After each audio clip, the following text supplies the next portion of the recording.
Hey, everybody, welcome back to the podcast. I'm so excited today to have entrepreneur, coach, and leadership guru, Chris Lambert. Chris, thank you so much for being on the podcast today.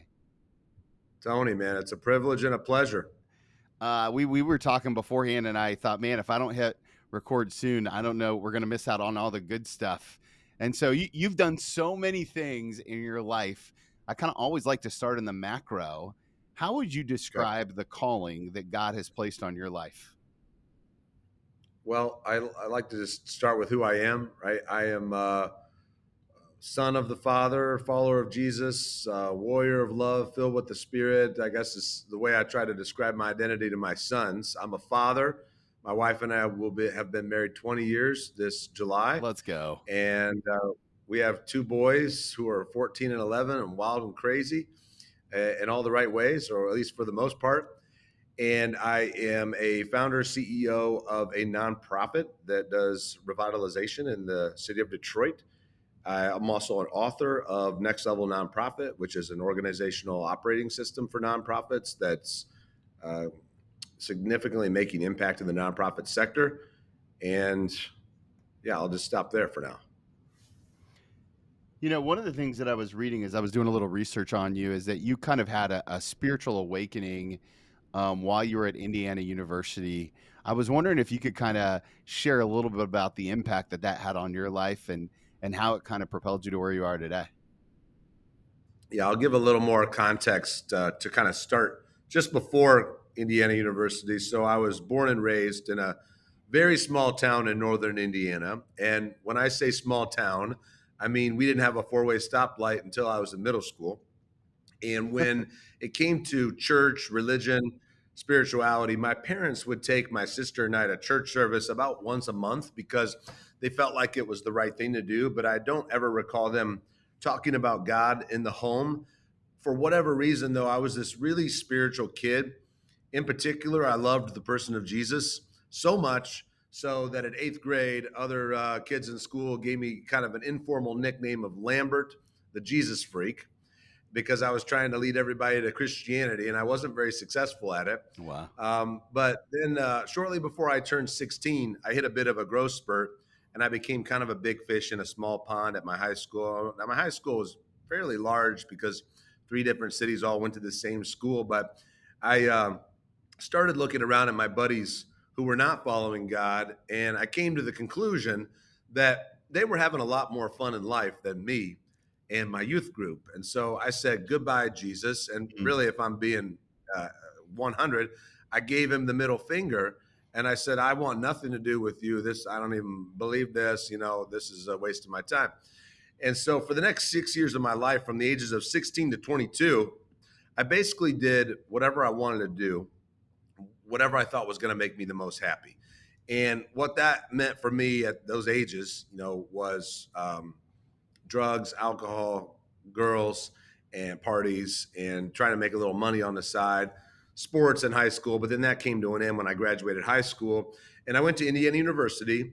I was studying business. My plan was to go to law school and become a real estate developer because in my mind that was a great way to make the kind of money that I thought that I wanted to fund the lifestyle that I thought mattered to me most.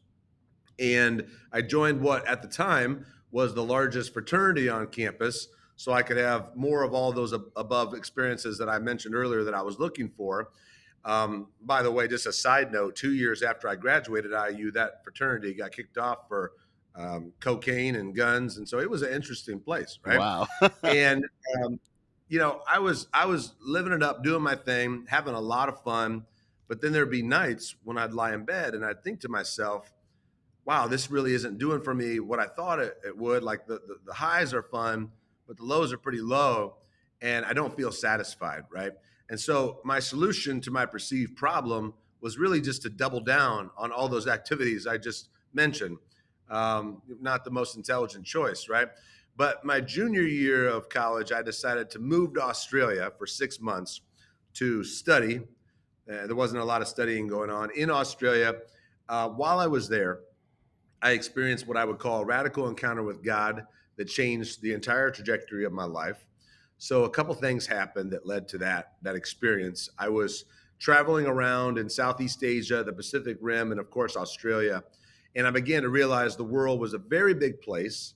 It did not revolve around me and my 22-year-old ego, which was an important lesson. Wow. I also met a couple guys over there who became my closest friends, and they happened to be Jesus followers. But they were pretty fun guys. They could go out to a bar, have a few drinks, go home. Meanwhile, I'd stay out doing the things they weren't doing. And they kept trying to convince me to go to their church service. And I was like, dude, no way. And I used a number of words to describe, how that wasn't going to happen. And they just wouldn't stop, right? And so eventually I said, whatever, fine, I'll go. And we went to this little Anglican church where the pastor wore skateboarding shoes and skateboarding shorts. I thought that was kind of strange, but it was okay. For some reason, I decided to go back a second time, and I ended up going a third time. And the third time I went, this pastor gets on the stage. He tells this story that in many ways outlined major themes of my life journey and some of the stuff I literally just told you here on this show. And as he was wrapping it up, I experienced hearing God speak to me for the first time in my life. Mm. Now, some of our listeners are going to know exactly what I'm talking about. Some of our listeners are going to think I'm, certifiably crazy, and I can assure you, I'm close to certifiably crazy, but the right kind of crazy. But anyway, what I heard God say to me was that I was like lukewarm water. I wasn't hot or cold, and He was about to spit me out of His mouth. Wow. So, for our listeners unfamiliar with this is literally something God said 2,000 years ago to a specific church. It's in the very last book of the New Testament, in the book of Revelation. That wasn't something the pastor said that day in church, and that wasn't something we read in the Bible that day. I know I read that at some point when I was a kid, but what that did for me is it spiritually sobered me for the next few seconds. I wasn't on any drugs or alcohol this particular moment, but I would say if there was ever a time in my life that I was spiritually sober, it was then. And it was almost as if visually I saw this highlight reel, or really more appropriately, a low light reel of the last 6 years of my life, kind of playing back. And I realized that God basically let me do everything that I wanted to do. I pretty much got everything that I wanted. He didn't get in my way. He didn't mess up my plans. He didn't send me to jail, which I should have been for drunk driving or drug use. Certainly, I was a drug dealer for a very, very, very short period of time. I wasn't very good at it, but he didn't get in my way, and I got what I wanted, and then it hit me. At no point during those 6 years had I ever been as happy or as satisfied as I was when I was Lambert the Jesus Freak. Wow. And it was like, that was the whole reason for this journey. So this pastor gives one of those come to the front deals, what some people call an altar call. And I remember exactly what I did. I went to the front, I got down on my knees, I looked up, and I said, God, from this moment forward, I'm going to stop doing whatever you want me to stop doing. I'm going to start doing whatever you want me to start doing. By faith in you, Jesus, amen. So I stopped immediately using illegal drugs and getting wasted. I still like some bourbon, every now and then in a cigar. For sure. But what started happening in my life was a lot more powerful than what stopped happening. So prior to this experience, I loved my family, my friends, the girl that I thought I was going to marry at the time, but I couldn't have cared less about the world outside of my little bubble. I wasn't a bully, but I was paying no attention, right? Immediately after this experience, and continuing on to this day, I'm 43 years of age now, and this was in 2002. I began to have this really deep sense of curiosity. When I would meet people, I'd want to connect with them and find out who they were, what they're passionate about, what's going on in their life. Is there anything maybe they're struggling with? How can I help? So I come back to Indiana University for my senior year.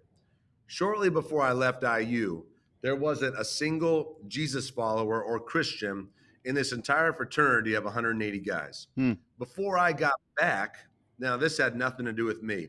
My 3 best friends in the fraternity also had their own crazy encounters with Jesus. Wow. So they're all Jesus followers now. Plus my drug dealer, who was an atheist before I left. So we got this Bible study going in the frat. Long story short, we started leading all these dudes to Jesus. After about a month, we had 12 to 15 guys coming every week. I started thinking about my future. I realized I don't want to go to law school anymore and become a real estate developer because I don't care about that quest for money anymore. I just want to help people connect with God. So I moved out to LA, studied seminary, met the woman who became my wife. And then I'll pause there because you probably have questions, or you probably want to take this somewhere else. Well, it's so huge, and one of the things that I always like to ask people. So in that moment where you heard the audible voice or like that inner voice of God, right? I do want to clarify. Yeah, not audible, Yeah. but it was more clear than anything I'd ever heard another person say. Well, I mean, you've made some pretty bold moves. I'm kind of curious, like, how do you discern God's voice in your life today? Hmm. One of the things I've come to believe is, just to use an analogy maybe we can all relate to, like, no matter where we are right now, no matter where we're listening to this podcast, there are radio frequencies moving through our room, through our literally our body, playing every kind of music we can imagine. Everything on the internet is flowing, literally, transmitting through Wi-Fi signals right through our bodies, right in our rooms. And we can tune in to all of those signals if we have the right device. If you turn it to the right radio station, you have a good Wi-Fi connection, you'll go to the right website, whatever. But all those signals are already taking place around us constantly. And I've come to believe that that is a great analogy for how God is at work in this world. I really believe that He's speaking regularly to really everybody on the planet in some way, shape, or form. And the key I've come to learn or come to believe is calibrating our hearts to that frequency of listening to what God is saying. And so for me, kind of the big keys are: one, actually just believing that He is speaking to me. Because I think I find what I'm looking for in life, Hmm. right? And I definitely don't believe that I'm believing in a psychological crutch that just, makes me feel good. Like, if this wasn't true, I wouldn't want to believe it, right? But I do find that when I look for God, I do find Him, and that is actually something He told us that He would do, right? And I also found that the more I put into practice what He's saying, the more I hear Him more frequently, and the more I think He speaks to me and to us. And I think that's true in life. Like, anyone that we're working with that we find that's really gravitating toward what we're saying, we're more likely to, press in and lean in and go deeper. And so those are the biggest factors for me. But certainly, I compare anything that I think that I'm hearing from God to Scripture. I take it before my wife, my mentors, my friends, the people that I trust, and in community. And then I'm looking for, God at work to either confirm or deny or redirect what I think that He's saying to me. That's really good. I think I like the balance of both the spiritual searching and the community part of it. Now, in 2010, you took a big leap of faith and started this nonprofit, Life Remodeled. I was kind of hoping that you might share with us the genesis story of how this community and life changing nonprofit really got off the ground. So after that experience that I told you about in college, my sense of calling was that I was going to be a pastor for the rest of my life. And my wife and I moved to the Detroit area in 2007 to start a church. Before we did that, we moved to Africa for 9 months. 7 of those 9 months, we lived in Liberia. I lived in a mud hut in a Muslim village with no running water. And that's where I learned community development. That experience in Africa radically reframed my understanding of the person of Jesus, which led to the creation of Life Remodeled. And it became very clear to me as I was living with people who were very marginalized and oppressed.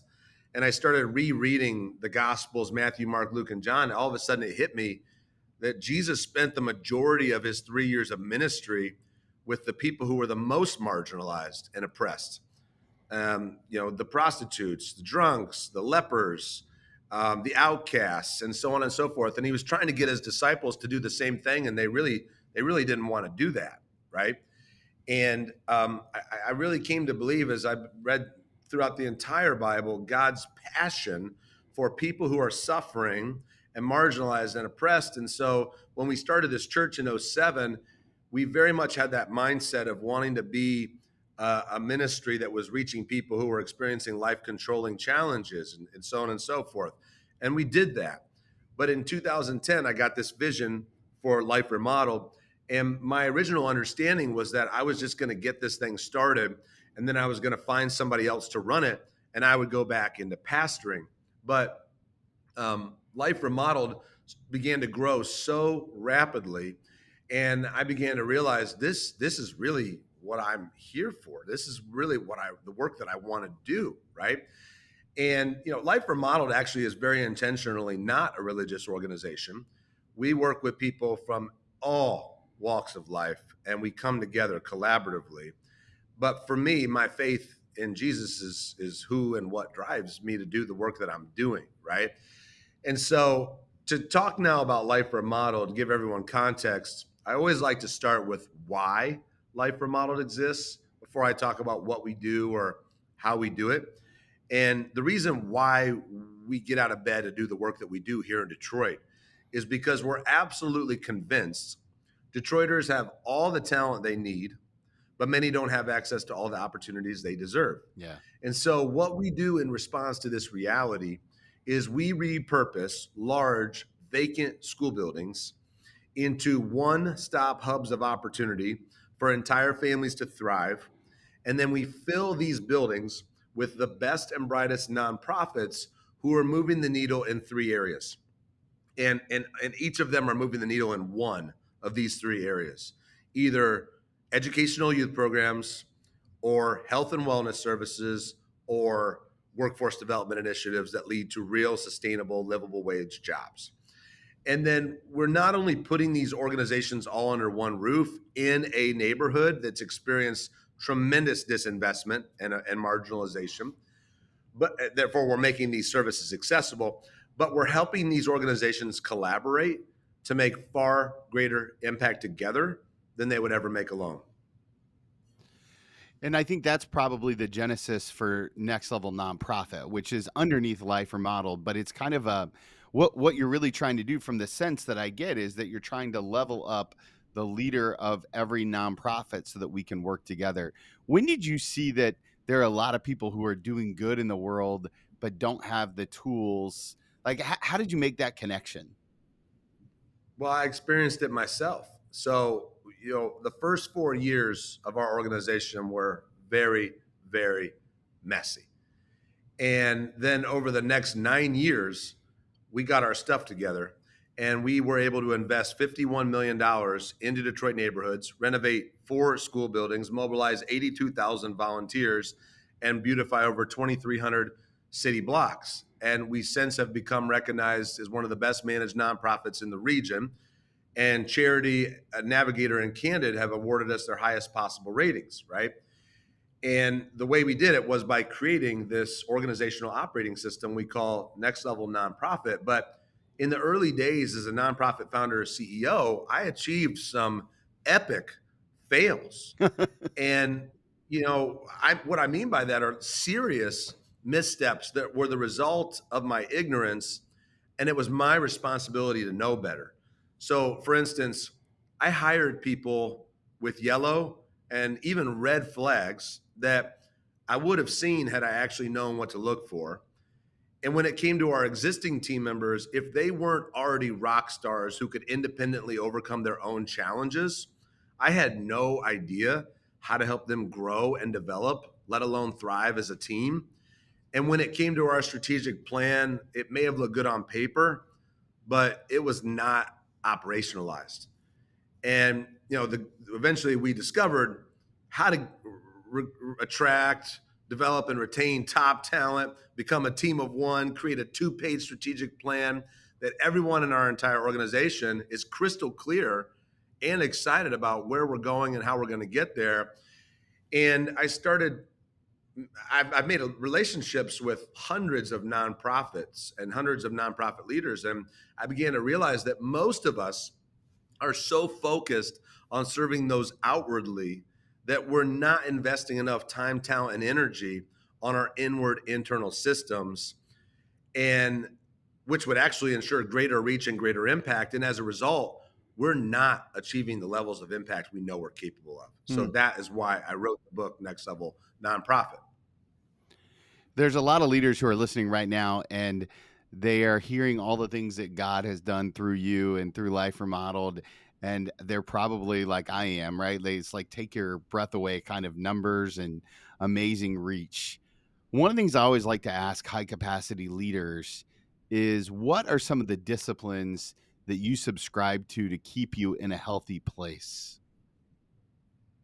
Um, well, let me talk about that from an organizational perspective, because that has everything to do with my health as a leader, Hmm. professionally and personally. And so there's really four main components that we see to organizational health and organizational excellence. And that would be number one, team unity; number two, compelling vision; number three, right strategy; and number four, discipline execution. And I'm going to focus on number one just for a minute, because this, I believe, is the foundation of everything. Who is always greater than how. An organization having the right people in the right seats and truly becoming a team of one is the most important ingredient, because we can have the most compelling vision in the world and even the best strategy.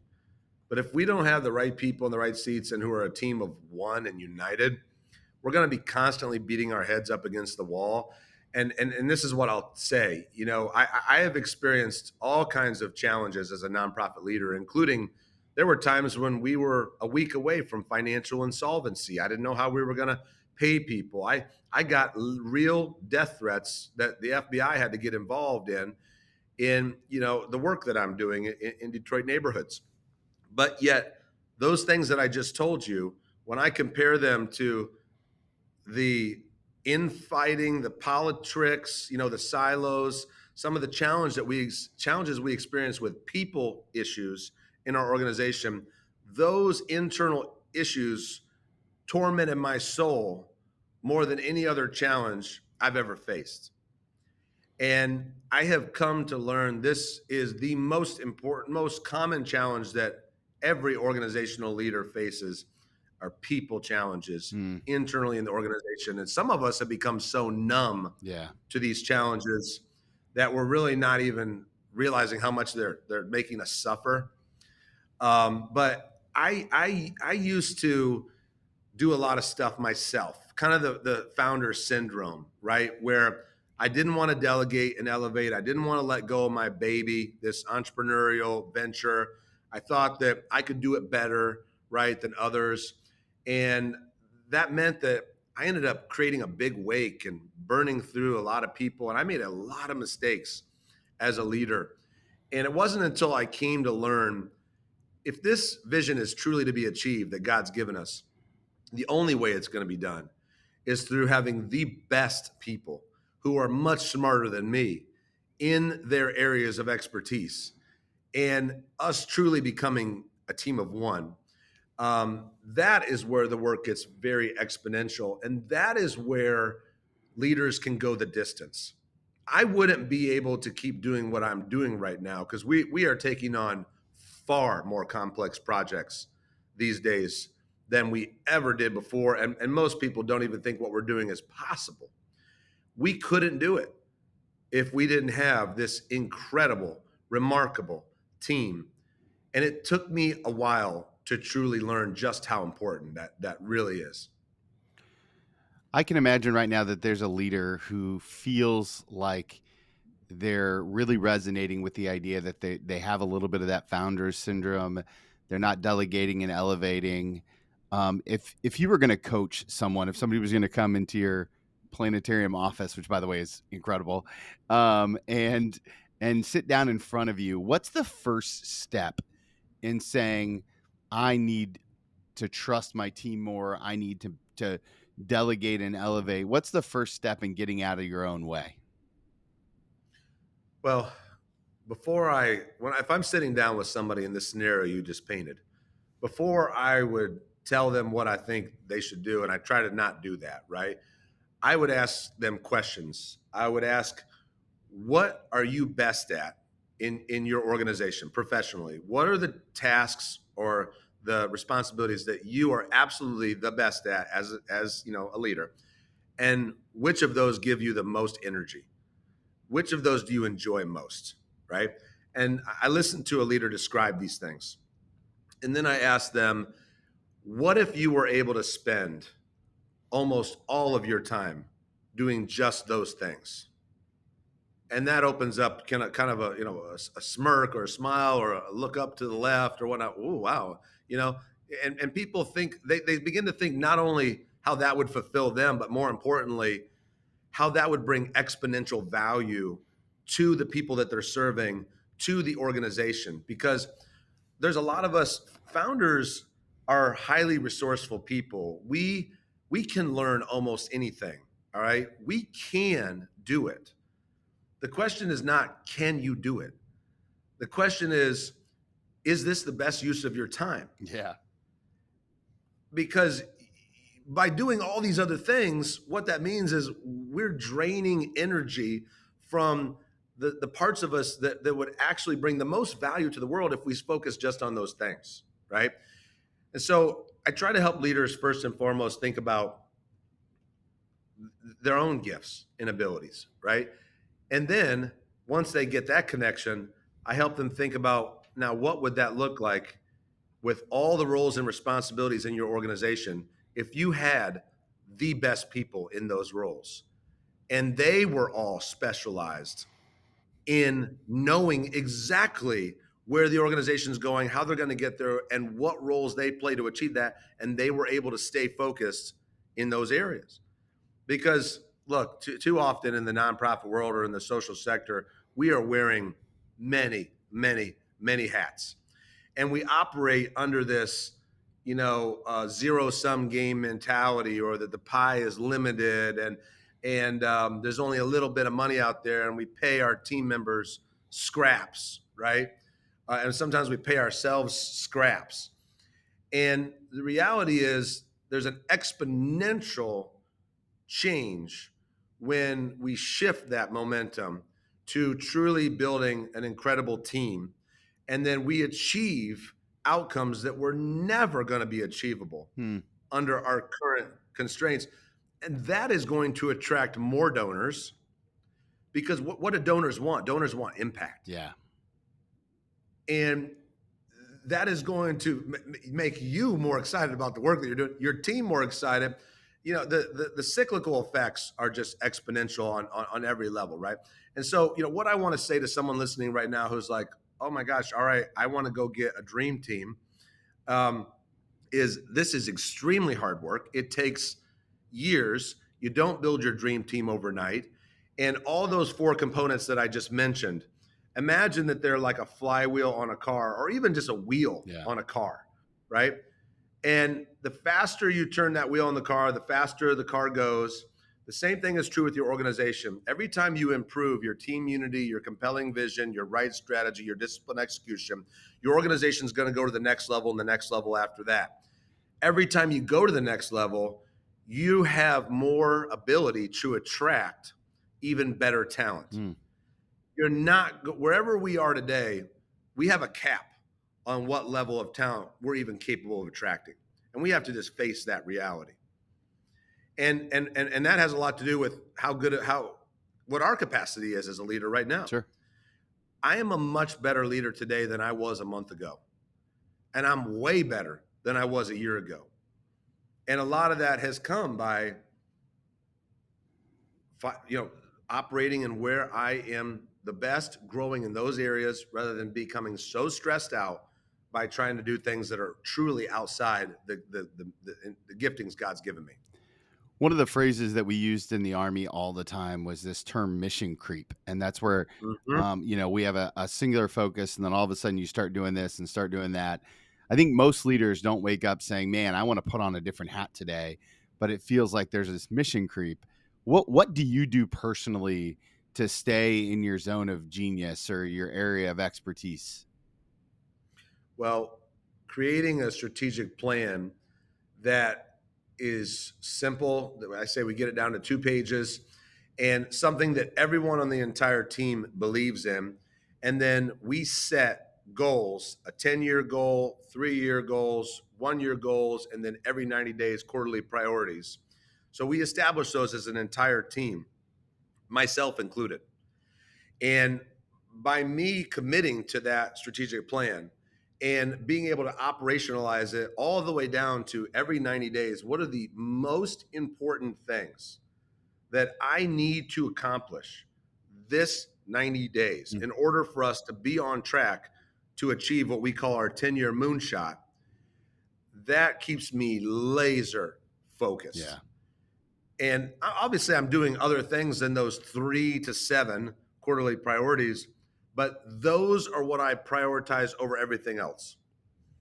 And having that vision in front of us, in front of me and our team constantly, we're all accountable to it. We all keep each other motivated and accountable because it's not just me that buys into it. It's not just half of our team that's committed to it. It's literally everybody. And so we're holding each other accountable. We all know exactly what we're committing to. And so we also know wherever the ball gets dropped, Right. you see right away who dropped the ball. And that's not because we want to throw anybody under the bus. It's because we care about the people we serve so much that we want to be accountable. And so I'm accountable, right? I submit myself to that level of accountability throughout the entire organization. And it's healthy, it's motivating, it's inspiring. And but again, I'm always driven by that why. Mm. Whenever I start to lose steam, in fact, we every 90 days we recast vision to our entire team and myself included. Why are we doing this? Right? Why are we tackling this incredibly difficult battle? Innovating, finding new solutions. We're hitting our heads against the wall, but there's got to be a way. Why do we keep doing that? Because the people we serve deserve the highest level of excellence we can possibly give them. Because Detroiters have all the talent they need, but many don't have access to all the opportunities they deserve. So we are going to make sure they've got access to opportunity, right? Those are key disciplines. Whoo! Come on, Chris, you get me fired up. I'm about to run through a wall. Let's go. I All love right. it. I love it. Okay, I have one more question for you. I know, but before I ask it, I know that my podcast family is going to want to connect with you and Next Level Leadership or Next Level Nonprofit and Yeah. all the places. Where's the best place to learn about what God is doing in and through the work that you're doing in Detroit and now all over the U.S.? So this book, Next Level Nonprofit, it's on Amazon. It'll be at your house in 2 days, if you order it. And it's also on audiobook. Anywhere you can buy an audiobook, it's on pretty much every channel out there. We also have a website, nlncoaching.org. And this type of coaching that we do, if our listeners are familiar with some of the for-profit models out there like EOS or Pinnacle or Scaling Up, this type of coaching typically costs $50,000 to $80,000 a year. And we're doing it for $20,000 a year because we want to make it accessible and we believe so strongly in it. So right now we are working to scale this organizational operating system across the country and truly revolutionize the nonprofit sector. Because again, the more organizations that implement this, you're going to serve more people and you're going to serve them far more effectively and you're going to have a whole lot more fun doing it. I love it. And of course, we'll link to that all of that in the show notes. Last question I love to ask people. It's an advice question. I'm going to ask you to go back in time and give yourself one piece of advice, except I get to name the season of life that you're in. Right. Okay. And so I want to take you back to your very first day as the full-time CEO of Life Remodeled, right back in 2010. If you could go back in time and pull up a chair in front of that younger version of yourself, sit knee to knee with him, hold his hands, look him in the eyes. What's the one thing that you're going to give him advice on the journey he's about to endeavor? Well, what I'm going to say is very much in line with a lot of what we've been talking about because it was the most important thing that I needed to learn that I did not learn for about 4 or 5 years. And I would look myself in the eye and I would say, I'm very proud of who you are and what you've done. You got a lot of gifts, you got a lot of grit, you got a lot of passion, a lot of talent. However,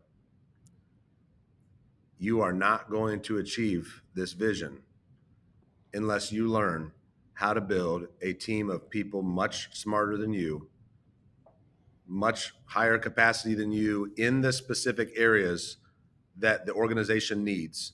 You need to discover what roles this organization truly needs, and you need to discover how to attract, develop, and retain the best team and become a team of one. And then I would teach myself how to do that, right? Because if I would have told myself that, I would have been like, okay, I I, I believe you, right? But I don't know how to do it. I have no idea. No one taught me, right? So, man, I wish I could have saved myself a lot of headache and a lot of heartache. That's so good. That's so good. Chris, I'm so thankful for the work that you're doing for nonprofits for Detroit, and I'm just really deeply appreciate your generosity and the time that you gave here today. I know that our mutual friend Casey set us up, and this was kind of one of those flyer like, hey, you should just talk to this guy, and I'm very very grateful to you, Casey, and to you, Chris, for the opportunity to connect. Yeah. Thank you, Casey. And back at you, man. Tony, I'm really looking forward to getting to know you more based on what we talked about before we hopped on this podcast. So I love what you're doing, brother.